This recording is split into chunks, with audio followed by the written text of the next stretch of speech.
Dixie.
Yo, people, what you telling me back again for another footy talk, man? And yeah, man, like I said, season done.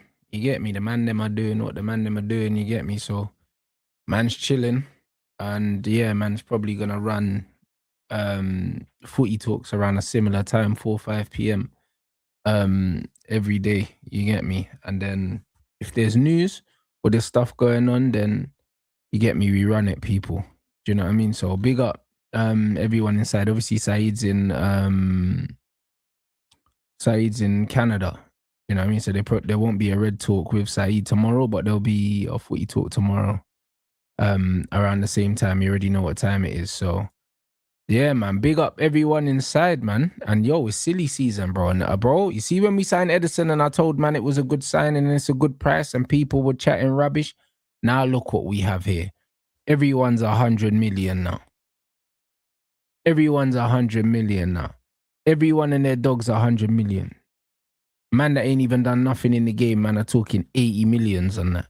This is exactly what happens, bro. This is why, yeah, Manchester United, yeah, getting Edison at that price and also us putting in the groundwork to get Baleba, even though it was last season, that's going to pay dividends this season because we'll probably end up signing Baleba now, and I bet you it's going to be cheaper now just because we know the player only wants Man United now. So we're going to end up getting him at a decent price. But, brother, man are talking about 80 million for Alex Scott, who has done absolutely nothing in football. Don't get me wrong, yeah? He's a talent, bro. I like him a lot, bro, and I want him at Manchester United. But for 80 million, you can fuck right off. Do you know what I'm saying? I don't believe he goes for 80 million, but the fact that man are talking about 80 millions, yeah, that tells you what kind of market that we're in.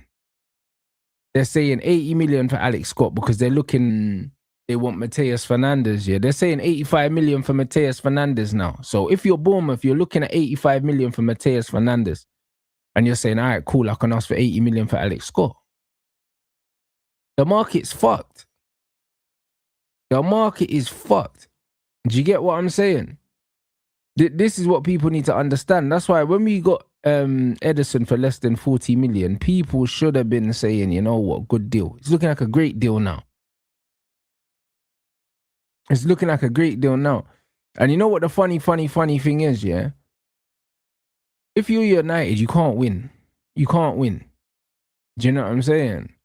You absolutely can't win. Because all that happens is, yeah, you get guys talking rubbish saying, the Glazers, they're tight. Jim, they're tight. They don't want to spend the money. That's why we're losing out on these players. It's not that they don't want to spend the money. We're capable of spending the money, but we shouldn't be spending this kind of money on it's bad money. Do you get what I'm saying?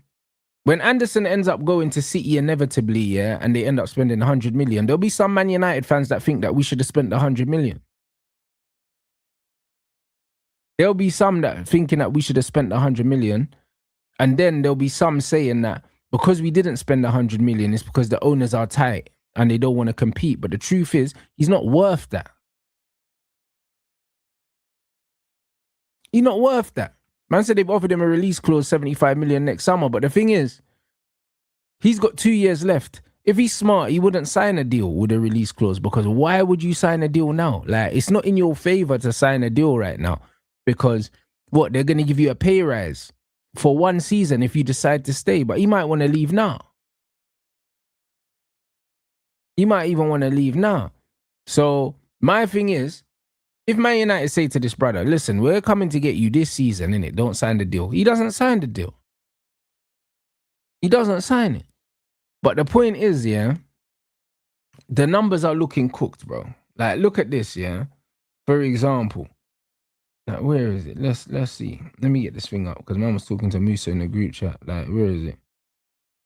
Look, brother, man are saying at least 105 for Elliot Anderson, bro. So they want Declan Rice money. Tonali's 100. Wharton's 100. Fernandez 85. Scott 80. Lewis Hall 70. And Jai 70. That's what they're saying. This is the market now.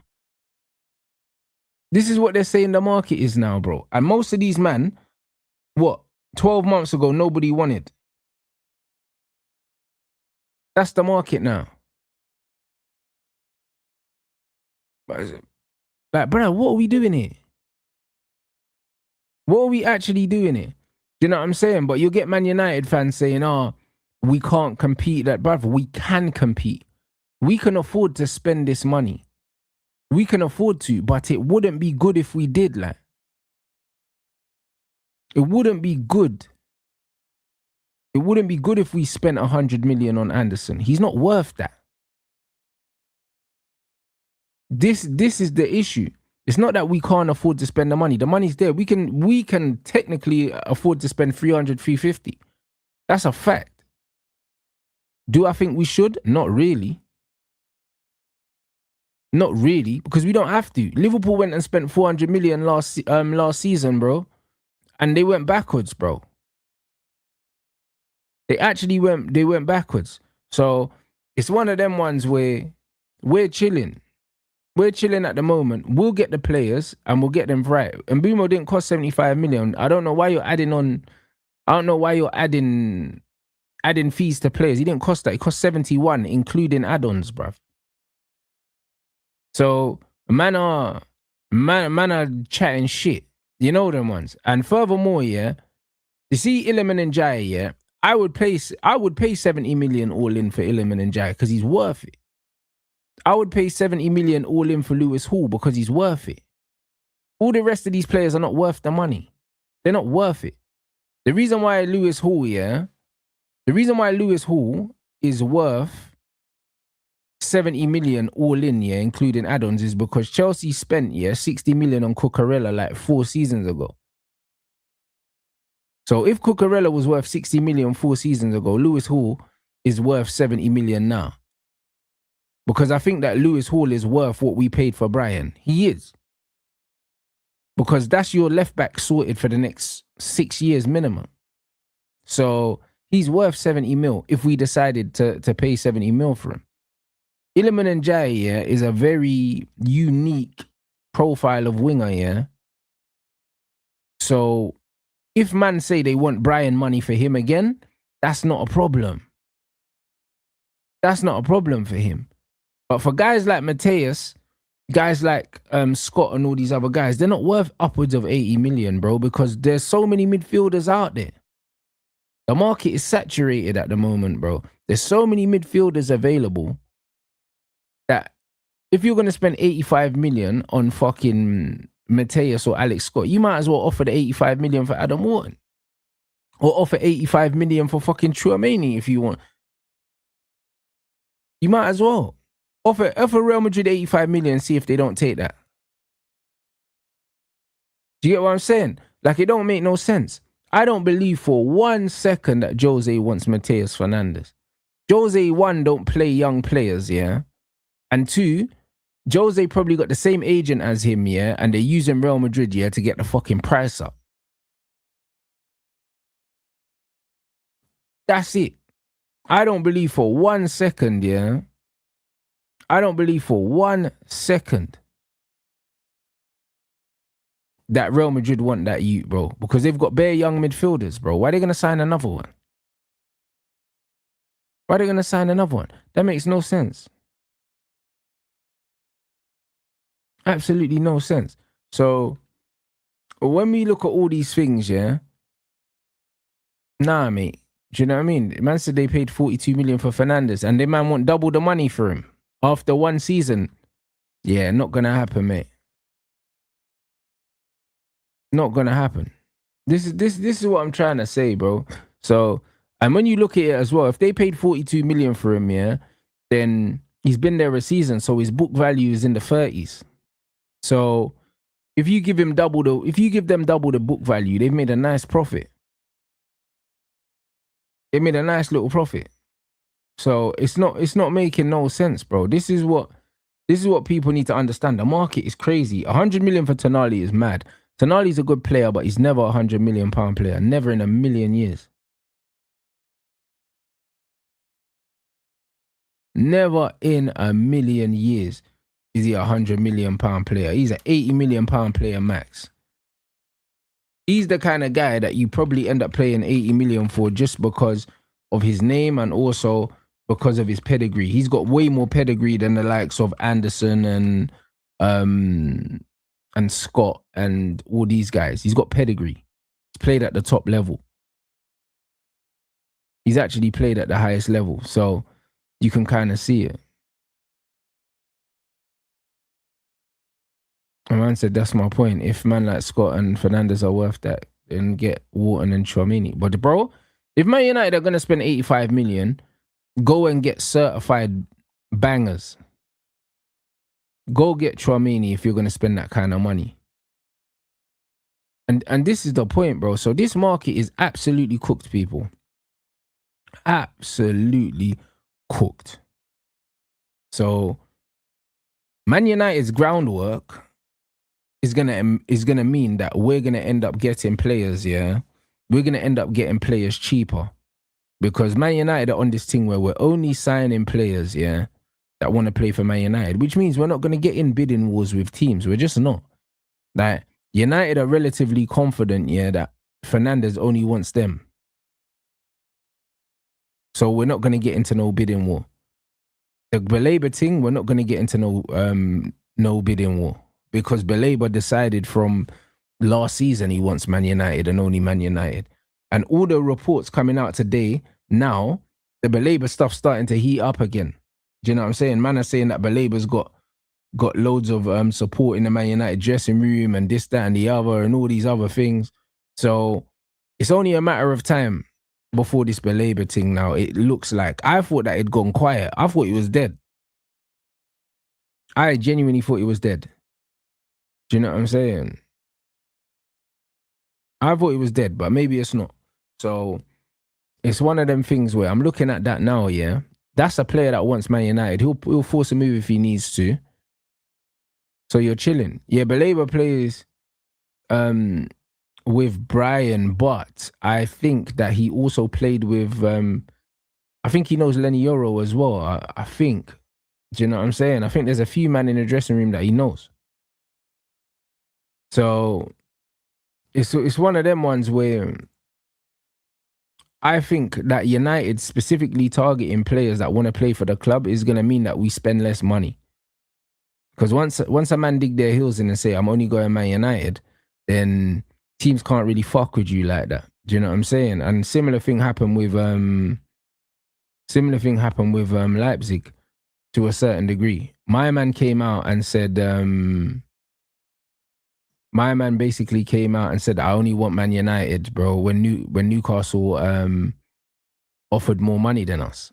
So it's one of them things where we ended up getting Sesko for cheaper than what Newcastle offered and on less wages than Newcastle offered him. So going the route where we're only trying to sign players that want to play for us is going to save us money in the long run, even though some people will be upset that we're not going head-to-head with City for Anderson. I don't want a player at Man United that don't want to be there. I don't.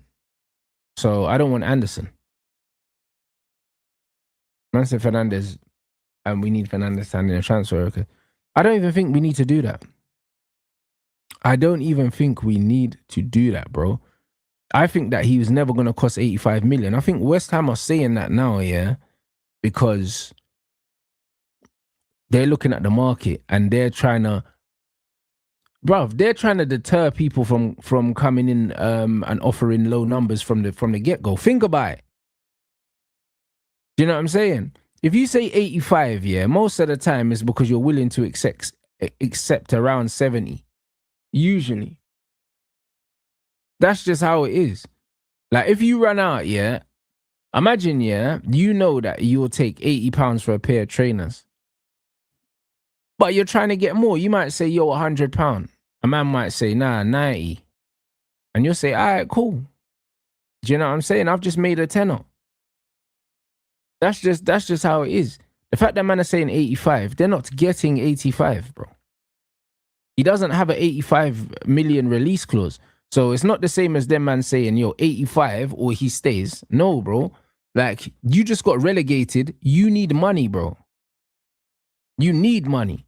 So you don't really have the leverage. I'll be honest. That you don't have the leverage you think you have because you're in the championship. and you wanna sell players so you can reinvest, so you could stay, so you can actually push to get back up. So you don't have the leverage you think. You actually don't have the leverage you think. Do you know what I'm saying? They definitely have to sell. And to be honest, yeah, they need to get this money in ASAP. So the game is the game. And even when you look at West Ham, I think that they've got some turmoil as well going on upstairs with their owners. Do you know what I'm saying? So things are not all well over there. Manchester United are confident Jason Wilcox can play a key role in helping them beat PSG to sign Matheus Fernandes. I believe that he joins Man United, especially with the Wilcox link as well. Initially, I forgot about that, but that's going to prove important. And even with players like Alex Scott as well, yeah, if Man United are serious about him, Jason Wilcox has that serious LinkedIn, blood.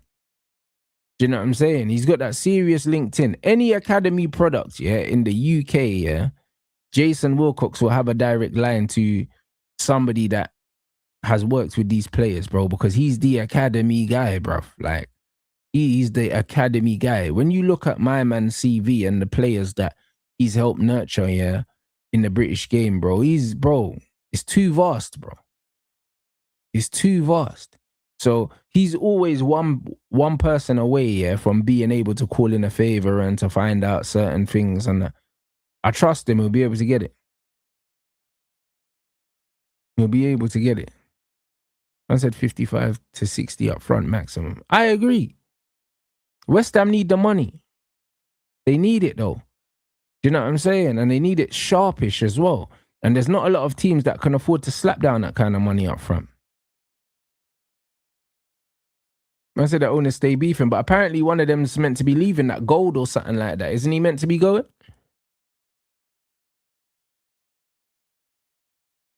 I think he's meant to be going. All right, what? Man said Joe Cole's back Chelsea to sign Rashford. Joe Cole's sniffing white blood. You know them ones there. Joe Cole, you know. Brother, man's on that Persil blood, I swear down. What's man talking about? They're not even making no sense right now. Bro, the man talking about Michael Carrick looking at the PSG midfield and stuff like that. Bro, listen, it might be true, it might not be. However, like, I'll be honest, yeah, it just makes the most sense. It makes the most sense anyway. Like I've been saying to you guys, yeah, man need to realize that in the modern game, there's no old school really number sixes, bro. Like, the only holding midfielder I could think of in my head, yeah, in the game right now, yeah, under 25 is Tchouaméni. That's it. I can't think of like a holding midfielder that actually just sits and distributes, and you wouldn't look at him as a traditional box to box. Like, there's just no sitters in the game no more, bro. There's no sitters. All these men are kind of like, they're box to boxes now. Do you know what I mean? Wharton to a degree, yeah, as well. But Wharton is a deep lying playmaker. Tchouaméni's not really a playmaker. He's just a sitter that kind of just breaks up play and distributes. That's it. Do you get? He's an old-fashioned DM, innit? Like, Adam Wharton's not really a DM. He's a deep lying playmaker. Like, do you know what I'm saying? That he's not the same. He's not a DM that just stays there and just breaks up play and then passes it. Do you know what I'm saying? And Wharton likes to get forward as well. Caicedo, you could say, but Caicedo's still kind of an 8, like.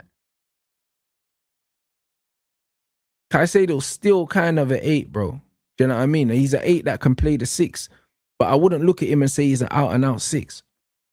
And this is what I'm saying. So, when you look at the game, yeah? When you look at the game, it's almost evolved past specialist midfielders now. You don't see specialist 10s no more. You got guys like fucking Odegaard that are 8s that are playing in a 10. Do you know what I'm saying? Like, even bums like Mason Mount, yeah. Like, brother, like, if you want to call Mason Mount a 10, bro, he's shite, bro. Do you know what I'm saying? He's a box-to-box midfielder, Mason Mount.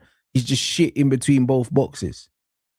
That you don't really see no specialists no more. Olmo is a specialist number 10, but how many Olmos are there in football now? You don't see real specialist number 10s. There's no real specialist in the game no more. This is why I like Adam Wharton so much, because he's a regista. The proper regista. So you just don't see these guys, yeah? You don't see these guys in the game no more, bro. Exactly. Phil Foden's another one. He's an 8 that can operate in the 10. All these guys are this, that can do that can do this, bro. Bare fucking Swiss Army knives in football. There ain't no specialities. There's no speciality players no more. And this is the problem. So it would be smart of Michael Carrick here to build a midfield here that's fluid, where everyone can kind of pick up the ball if they need to. Everyone can progress the ball if they need to. If one player's out of position, the other player could fill in for them. That's what you should be doing. So it's not really a surprise that Michael Carrick's choosing to go the technical football route, because he's a technical footballer. So is it really a surprise that Michael Carrick wants technical players that can get on the ball, yeah, and play? All of them. Like, that's what he should be looking at. That's exactly what he should be looking at. Do you know what I'm saying? And 100% PSG are doing it in midfield and attack. They've got a front three with no out-and-out striker. And they've got a midfield with no out-and-out 6. All of them rotate, and all of them can pick up the ball off the centre-backs. All of their attackers can play on either wing and can operate down the middle. Like, this is exactly why these men are so dangerous, bro. They're so dangerous because it's like everyone can do everything. And that's where football's going. So to say Michael Carrick is Michael Carrick specifically is looking at PSG, bro. I think everyone should be fucking looking at PSG, bro. I think everyone should be looking at PSG in terms of how fluid they play football and how dangerous they are, bro. Because they're one team, yeah, that is very, very difficult to stop. So it's super, super funny, yeah, when people was complaining about Man United's style of play and all these other things under Michael Carrick, when in fact, yeah, he just turned up, yeah, and he was just playing winning football for us. And people were talking about style of play. Now, he's being backed in a window, yeah, to buy players. You're seeing the caliber of players that he's trying to buy and the kind of players he's trying to buy. He's trying to implement something, bro. And I rate it. I absolutely rate it. And bro, I wouldn't necessarily say that's where football was. I think where football was we had specialists in every position, bro. Do you know what I'm saying? We had specialist 1v1 wingers, like the Ribery's, the Robins, the Giggses. Do you know what I'm saying? David Beckham was like an anomaly of a winger in a sense that David Beckham couldn't take players on, yeah, but he could deliver a cross, bro. You had the Luis Figos of this world and all these guys. Like, these guys were 1v1 demons, bro. So we had wingers that could take players on. We had fullbacks that could get up and down the pitch. The Zanettis, the Philip Lahms. Like, no, it doesn't matter how far you want to go back. The Cafus or Roberto Carloses. You had the number 10s that could play in the pocket, like your Raquelmes and your Aymars and Pirlo before you drop back, and Tortis and fucking all of these guys, bro. Do you know what I'm saying? Like, you had these specialists. All these guys were specialists. You had your specialists in the box, number 9s. You had your number 10s, yeah? Number 10 strikers that were your second strikers. You had specialists. You knew what everyone's profiles were. Now, the lines are blurred, bro. The lines are so blurred because now nobody does anything exceptionally well. No one. Like, everyone just kind of does everything now. Do you know what I'm saying? Like, this is what football is. Everyone does everything. Every midfielder now has to be able to tackle, has to be able to pass. They're playing in between both boxes. You want them to be able to progress the ball, do all these other things, bro. And it's like, bro, it's dead. Like, it's so dead. This is why, yeah, Man are looking at midfielders now and saying, oh, it's not balanced. We've got no six. We've got no six. We've got no six. Bro, man are not looking for balance now. Man are not looking for balance now. Man are looking for robots. Man are saying, who's to blame? Bro, football's to blame. Football's to blame. The coaches want too much control. Do you know what I'm saying? And they prioritize athleticism over technical ability. So when you want a coach to control everything, yeah, it just means that you need very, very specific profiles for specific positions. This is just what it is. They want specific profiles. Now everyone has to be able to run. And the funny thing is, in football, most of the time, the most technical players, yeah, not just in football, in basketball, in other sports, the most technical players tend to not be the most athletic. They tend not to be. A lot of the time, the guys that are the most technical players is because they have to make up for athletic deficiencies. When you look at Ryan Cherky, he's not the most athletic player. That's why he's so technical, because the ball has to stick, because he don't have the luxury of having to be chasing shit all the time. He don't have the luxury. Do you know what I'm saying? And that's just exactly what it is, bro. You look at you look at all sports, it's exactly the same. You know what I mean? Federer ain't got the explosiveness of a Rafa Nadal, bro. So man have to make sure that everything else is patterned. And you look at Brunson as well at the Knicks at the moment. He's not the most athletic player, so man have to have other things. Do you know what I'm saying? And this is just what it is, bro. It's in any sport, bro. When you ain't as athletic as anyone else, you gotta have other things, bro. Do you know what I mean? And the problem is right now, they want guys to be super, super athletic, yeah, and super technical. And these players do not exist. They do not exist, bro. You get your odd R9, yeah, who's an anomaly. That's all you get. You don't get guys that are technical like R9, yeah, and have the explosiveness and the speed of R9. You can't say Henry, because Henry was nowhere near as technical as R9. Not even close. So it's one of them ones where Henry was the closest thing that man had to R9, brother, and he was nowhere near him. So it's one of them ones where, bro, like, man are looking for unicorns right now. Man are looking for unicorns right now. So it's just a problem. It's just a problem in football in general. Like, managers want to control everything, bro. They want number 10s, yeah, that are defensive first. They want players that don't want to take risks and don't want to lose the ball.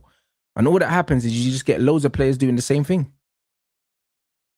Loads of players doing the same thing, getting the ball and recycling it, getting the ball and recycling it, getting the ball and recycling. It's dead, bro. It's so dead, bruv. Do you know what I mean?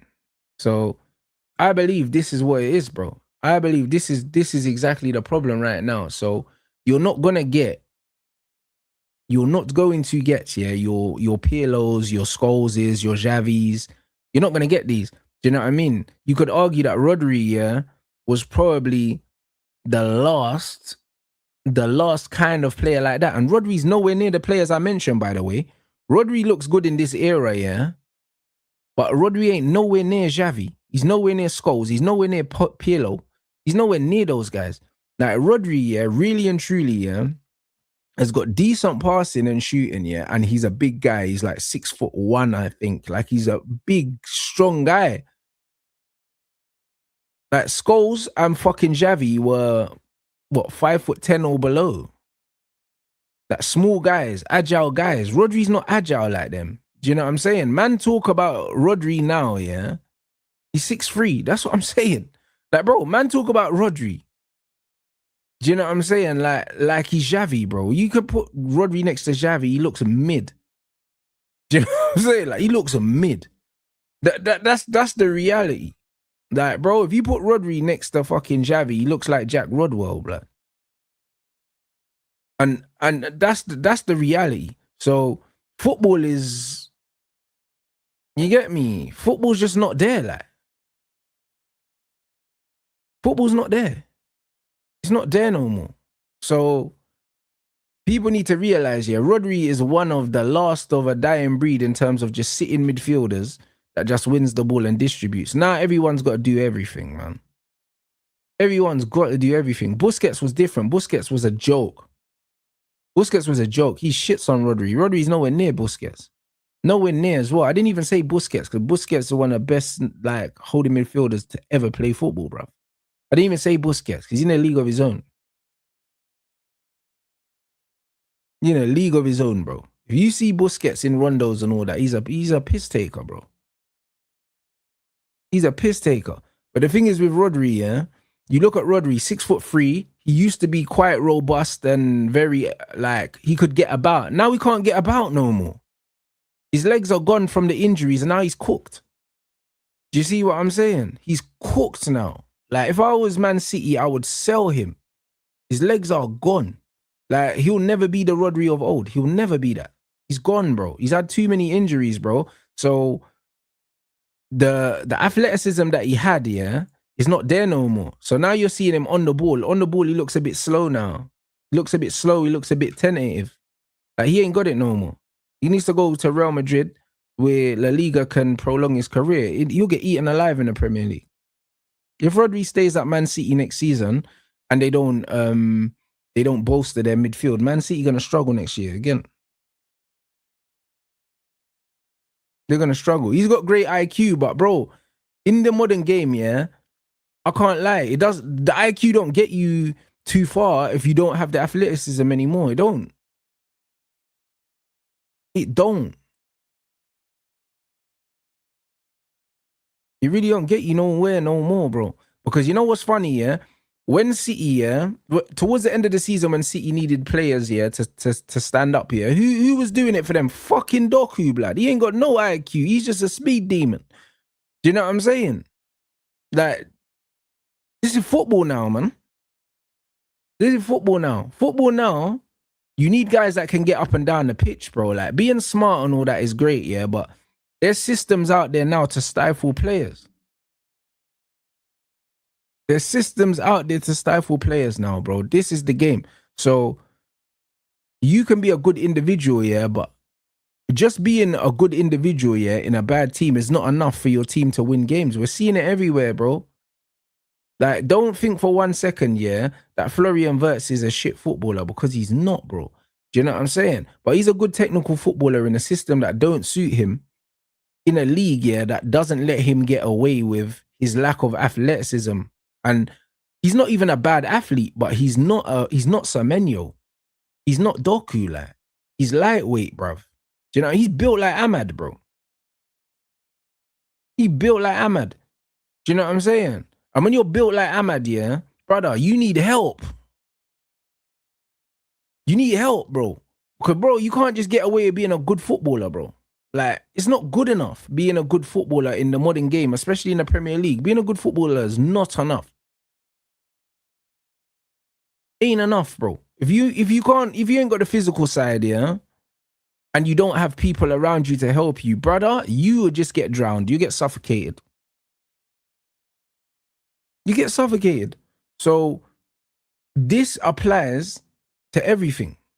Do you know what I mean? And this is why I say it all the time, guys. You can be a good footballer and not succeed in the Premier League. Just because you didn't do well in the Prem doesn't mean you're not good. Doesn't mean that. Because the Premier League is about more than just football. It's about way more than just football. And this is why, yeah, when you're trying to build a team, yeah, you need to also think about the conditions of the league. You need to think about what kind of football you're trying to play, yeah? And then you have to look at the weaknesses and strengths of your players and see if you can minimize them as best you can. And when you look at, for instance, PSG, the reason why PSG, yeah, are so dangerous is because it's very hard to have a game plan, yeah, for instance, to man mark a player, because you can't guarantee that player is going to be there. Can't guarantee it. Imagine you tell your fullback, all right, cool, you're gonna stay with Dembele because you assume that Dembele is playing on the right, but then he's in the middle and he's on the left and he's on the right. Bro, so what, you're just gonna just follow man all around the pitch? You can't follow him. You can't. Same with your midfielder. Remember when these men were chatting shit, saying, this player, like Fred, remember they were like, We know that he drops in for the ball, so he triggers the press and all this bullshit, yeah. Troy Deeney said that bollocks, yeah. Brother, you don't know if Fabian, Vitinha, or João Neves is dropping in to get the ball. So who you gonna man mark?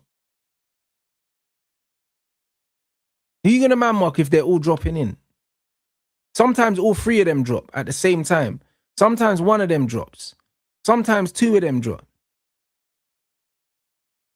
Like, bro, like, what can you do, bro? Do you know what I mean? Fred done a job on KDB. You know why? Because KDB stays in the same inside right channel. You know where he's going to be. You can throw a blanket over him. It's easy to man mark KDB because you know where he's going to be. Like, you know where he's going to be. Like, when Saleh Ferguson got Ji-Sung Park, yeah, to man mark, I think Andrea Pirlo, yeah, it's easy to get you to a man mark Pirlo because you know that he's going to be sweeping in front of the back four. You know where he's going to be. Like, in this PSG system, you don't know who's going to be where. You don't fucking know. So you can't man mark them. That's out the window. Do you know what I mean? So it makes them more difficult to play against. So if you were United and you were building a midfield, you should absolutely build a midfield, yeah, that is very robust and very fluid. Because it's the smart thing to do. It's the smart thing to do. It's got nothing to do with PSG or no PSG. In the modern game, yeah, certain profiles just don't really exist anymore. So instead of trying to get someone to be something else, change the system. Because you're not going to find a Roy Keane in the modern game. You're not going to find a Michael Carrick in the modern game. So there's no point sitting there and saying, oh, I like a holding midfielder. You're not going to find a Patrick Vieira in the modern game. You're not going to find these guys. Man said, doesn't Anderson suit that? It depends. It depends with Anderson. You know the thing with Anderson, yeah, compared to everyone else, yeah? Anderson ain't got no positional discipline at all, bro. Like, none whatsoever. Like, he's absolutely everywhere, bro. Like, he plays like Bruno plays. And I can't see how people don't understand that. Man are saying, yeah, he's high up even though he's not top of a lot of the metrics, yeah, he's pretty high up in all the metrics, and that's because he's everywhere. This bro was on the right centre back, left centre back, holding midfield, centre mid, right wing, left wing. He's everywhere, bro, and that's great. Yeah, your metrics look amazing, but it's like, bro, man can't have you and Bruno in the same midfield. Man can't have you and Bruno in the same midfield because you both love to be on the ball too much. You love it way too much. Like, one of you lot need to decide, yeah, who we're playing through. That's what you need to decide. Do you know what I'm saying? It's just like when Kyrie and Luka were on the same team. It's like, you need to decide who's carrying the ball up the floor. Because you got two ball dominant players. So you need to decide who's carrying the ball. Man can't be fighting over who's carrying the ball. That's the reality. And the problem is, when you've got Anderson and Bruno, both of them want to carry the ball. That's not good. You need to decide. You need to decide, bro. And this is the problem. Like, Bruno, because he's the captain, automatically, yeah, he's the one that you have to play through. So now you've bought Anderson to do everything but what he was doing at his other club. Is that a good investment? I don't think so. I don't think so. I don't think, yeah, that it's a good investment, yeah, buying somebody, yeah, to do a job that they're not currently doing, because we don't know how they do it. We don't know how they do it. Bruno doesn't literally carry the ball, but everything is played through him, bro. So it's figuratively speaking. It's a basketball analogy. Guys that watch basketball understand. In basketball, when you've got ball dominant players, you can't have too many ball dominant players on one team. It doesn't work.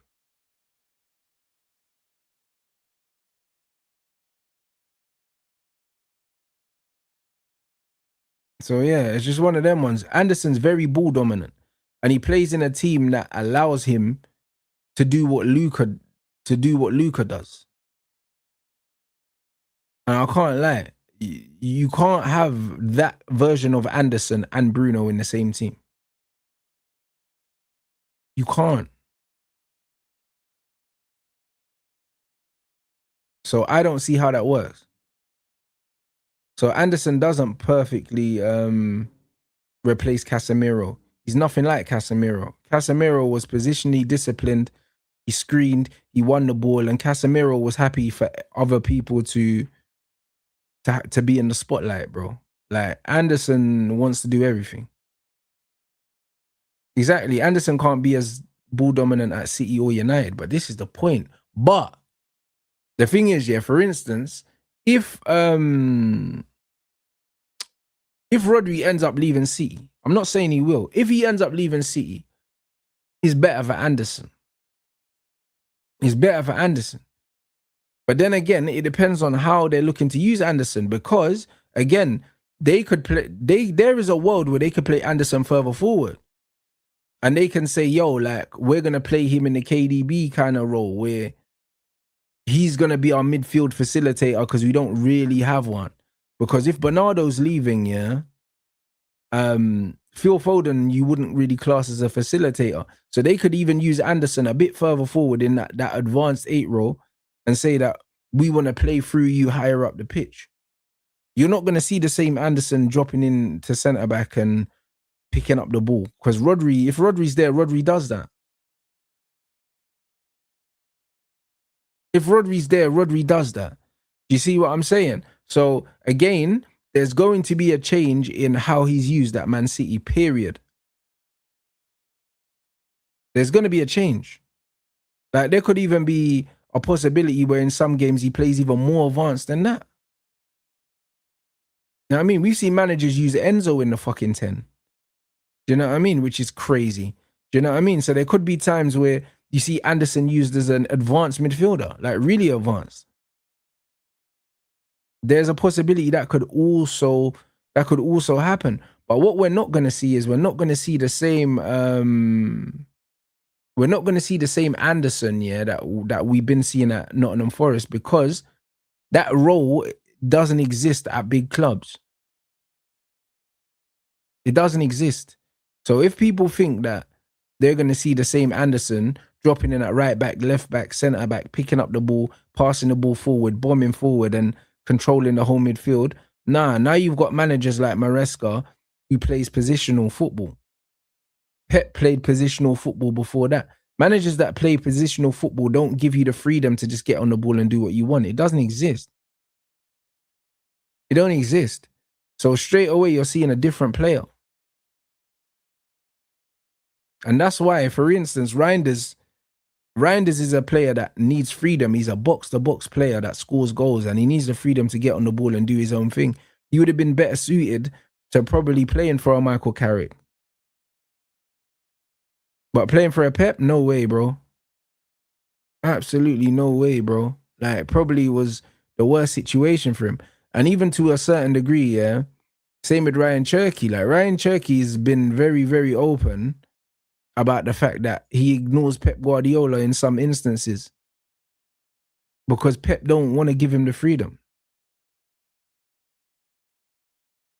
So I can't lie. It's just one of them things, guys, where I think that setting up a midfield, yeah, where everyone kind of has to be able to adapt in real time is probably the best way to do it. I don't necessarily think it's PSG inspired. I just think that Michael Carrick's a smart guy and it's common sense. I think it's common sense. In the modern game, you do need that fluidity and adaptability, bro. And what Enrique's doing right now with Dembele as a number 9, bro, people would be dumb if they didn't take inspiration from that, because I've said it before. I think that we're living in a post number 9 era in football. I just don't think they're important anymore. I don't think they're important, and I don't think that managers how can I say? I don't think managers value them as much as they used to. Do you know what I'm saying? Like, I don't think they do. Like Arteta turned around saying Havertz is his most important player. He's not a fucking striker, bro. Do you know what I'm saying? But he helps Arsenal initiate the press. So, do you know what I mean? Like, these men are defensive strikers. They're defensive strikers. That's what the game is. Like, Man United look better with Brian up front than Sesko. Defensive strikers, bro. Guys that press and keep people in. That's where the game's gone now. That's where the game has gone now. Like, the game is not about... The game's not really about all these guys scoring loads of goals and great finishes and all these other things, bro. The guys that are scoring the majority of the goals are just high volume wide players for the most part. Your Mo Salah-esque players and stuff. But back in the day, like the cultured finishers that scored loads of goals and you played for these players and you fed them, yeah, the game is not there no more. The game is not there no more, bro. Like, playing as a striker in a modern game must be like the most horrible thing to do, is because you just end up just running, barely get any touches. Do you know what I'm saying? And then if you go 2 or 3 games without scoring, man start calling you a scrub, even though your team's not creating chances for you. That's just the game now. It's just the game now. So, I can't lie, it's a false 9 thing now. It's a false 9 thing. Bro, Mbappe is just complete volume, bro. That's just what it is. It's volume. So when you look at all of these players, yeah, I think the modern game's gone away from that. So I think the way to adapt to the modern game is to unfortunately get loads of players that can kind of do loads of things, but don't really specialize in anything, bro. I think that's the way to counteract it. I think that's the way to counteract it, if I'm being 100% honest. So I think getting attackers like Alvarez. Alvarez can play across the front line. He's not a striker. He's not really a striker. He's just an attacker. You can play Alvarez on the left, on the right, in the middle. You can even play him in the 10. We've seen Pep play him in the 10, Julian Alvarez. He can just play anywhere in attack. Like, a lot of these guys now are just anywhere in attack guys. Yeah, 100% Xerxes suffering because of this, but he's not the only one. Do you know what I'm saying? Players like Sancho are struggling in the modern game because of the way that the game's gone. That's where the game's gone. The game now, yeah, there's no space in the game for specialists no more. There's no game for specialists no more, bro. It's like you have to be a jack of all trades. Ekitike is across the front line, can play in the 10, play in the 9, play on both wings if he needs to. He's athletic first and foremost, but he's also technical. But if you're not an exceptional athlete in the modern game, yeah, not a lot of teams, yeah, are going to be able to adapt to the way you play, bro. You have to fit in, bro. Harry Kane is an exception because he's elite. So because Harry Kane's elite, people adapt to Harry Kane's shortcomings physically because they know that he puts up elite numbers. So they're like, you know what, we'll let Kane drop in. Like, companies literally lets Kane drop into the, bro, pick up the ball in the number 6.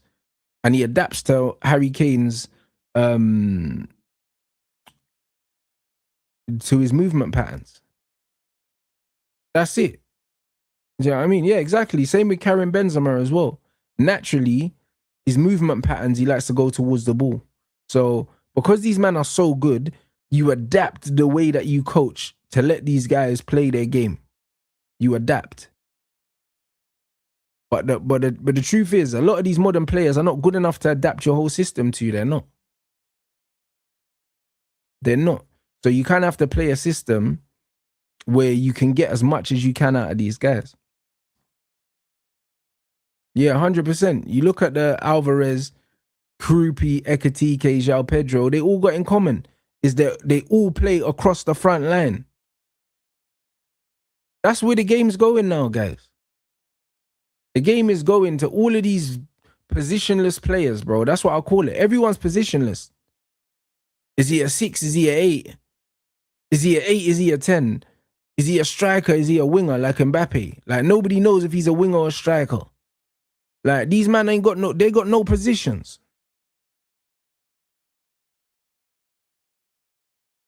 Bare positionless fucking players, bro. Bro, Endrick's quality. Endrick is almost like an old school number 9. But Endrick got pushed out the team for Mbappe. And because Endrick is an old school number 9, but he's not tall, it's like, it's peak for him.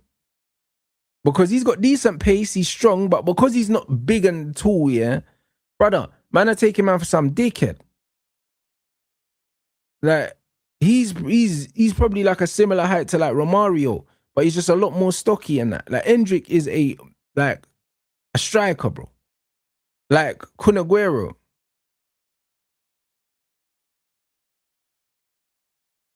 Brother, it's crazy. And what, them man got Endrick on the wing. Like some pussy. That's crazy. That's crazy. How does that make sense? Like, bro, and this is what I mean. Because Endrick's not tall, yeah, naturally they'll just push him out to the wing. And just because he can play there, don't mean nothing. Like, bro, in today's game, yeah, they would have stuck Romario out on the wing. They would have stuck Jermaine Defoe on the wing, bro. They would have stuck him on the wing because they would have said you're too short to play striker. Even though he's a ridiculous finisher and he's good with his back to goal. Man, to stick these guys out on the wing, bro. Like, why?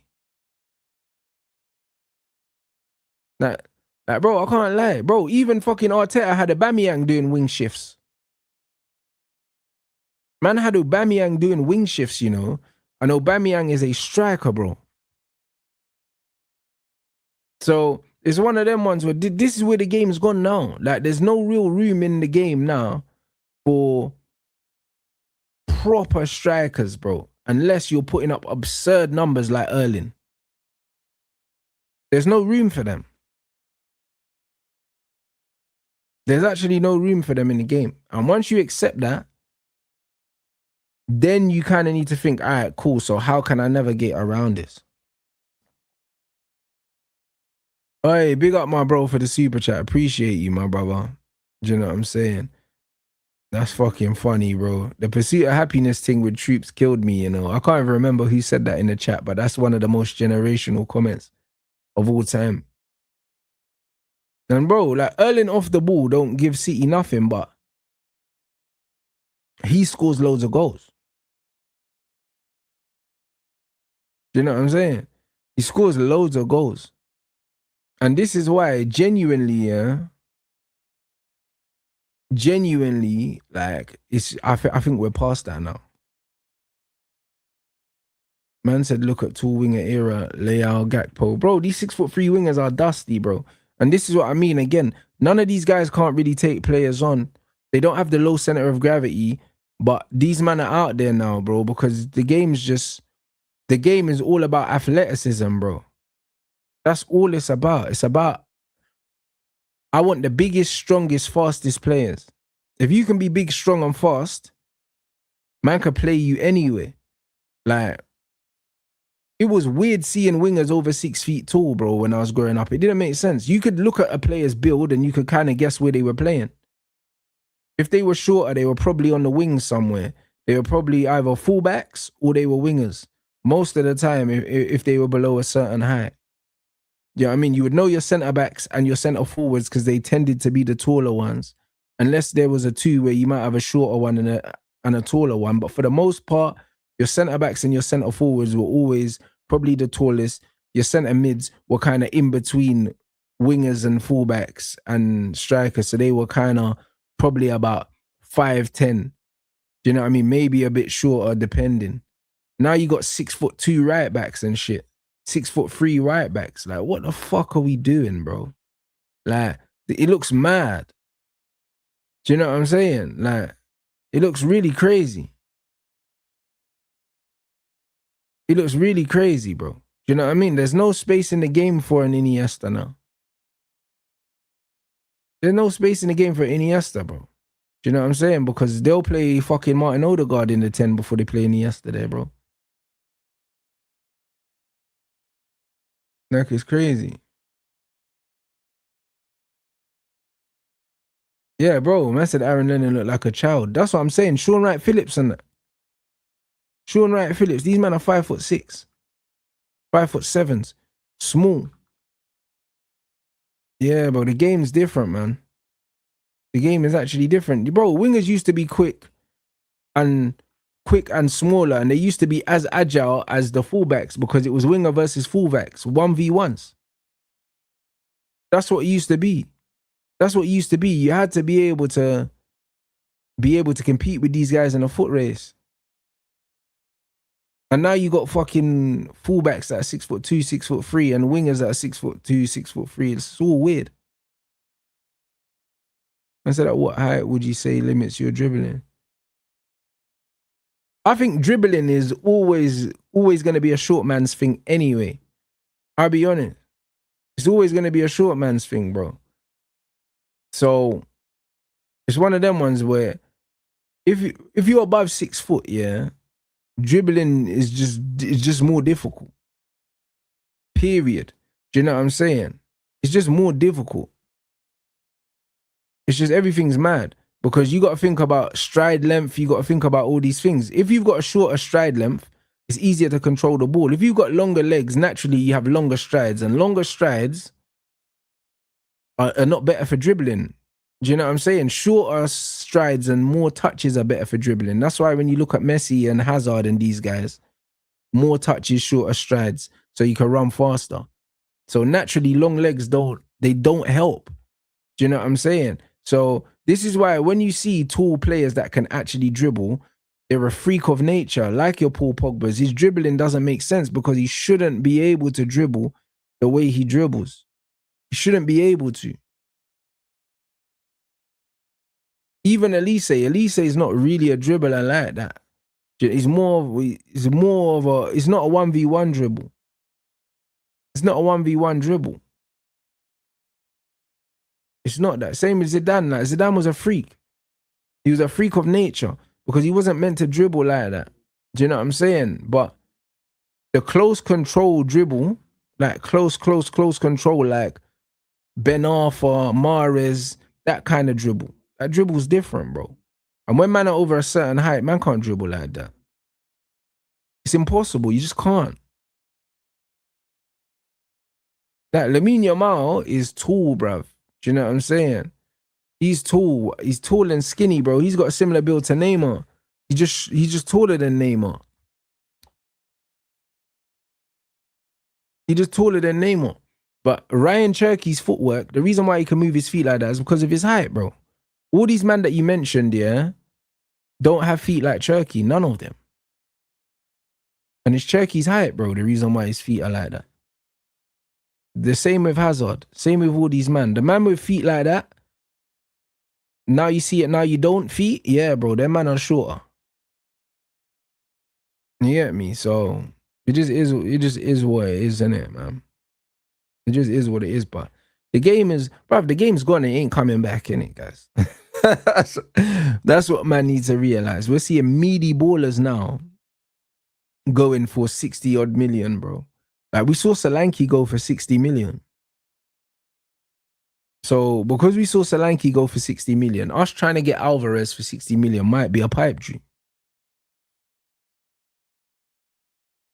It might be a fucking pipe dream.